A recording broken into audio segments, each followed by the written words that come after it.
গিন্নি বায়না ধরল সন্ধেবেলা চাই চপ আর মুড়ি, পরম সনাতনী বাঙালি চাহিদা। কিন্তু বাঙালির পেটে ভাত পড়ুক বা না পড়ুক, মাথায় একখানা মাস্টার শেফ সর্বদা হাঁসফাঁস করে। চপ মুড়ির মতো বস্তা পচা বাস্তবতাকে একপাশে সরিয়ে মন বলল, আরে ভাই, রবিবারের সন্ধেটাকে একটু আতেল মার্কা প্রিমিয়াম রূপ দেওয়া যাক।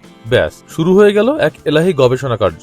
যুদ্ধক্ষেত্রেই পা দিয়ে প্রথম অস্ত্র নিলাম একখানা মোটাসোটা পাউরুটি। ছুরি চালিয়ে তাকে কেটে কুটে এক অদ্ভুত সাইজ দিলাম, যেন মনে হচ্ছে ফ্রেঞ্চ টোস্টের কোনো সুদূর বিলাতি জ্যাঠতুতো ভাই। তারপর হাজির ডিম, দুধ আর দারুচিনির স্পর্শ। এদিকে ফ্রাইং প্যানে মাখন গলতেই তৈরি হয়ে গেল একখানা 1 ছটাকের সুইমিং পুল। আর তাতে আমার সেই রাজকীয় পাউরুটি বাবাজিকে এমনভাবে শুয়ে দিলাম যেন গরম জলে শরীর জুড়োতে নেমেছে।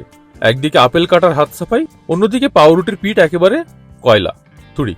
সামান্য পোড়াগন্ধ বেরোতেই বুদ্ধিমান বাঙালি মন সান্ত্বনা দিল, এটা পোড়া নয়, ফ্রেঞ্চ কুইজিনের মতে স্মোকি ফ্লেভার। এবার প্যানে চিনি আর কাটা আপেলের এক মহাজাগতিক মিলন।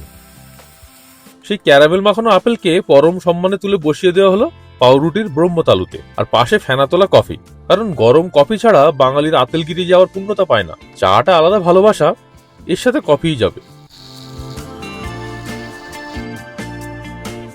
ওই গলির মোড় থেকে তেল চটচটে ঠোঙা চপ কিনে আনা যেতই, কিন্তু গিন্নিকে আজ একটু হটকে বস্তু খাইয়ে যে ফালতু ফুটানি মারার আনন্দ, তার কাছে চপমুড়ি কিছুই না।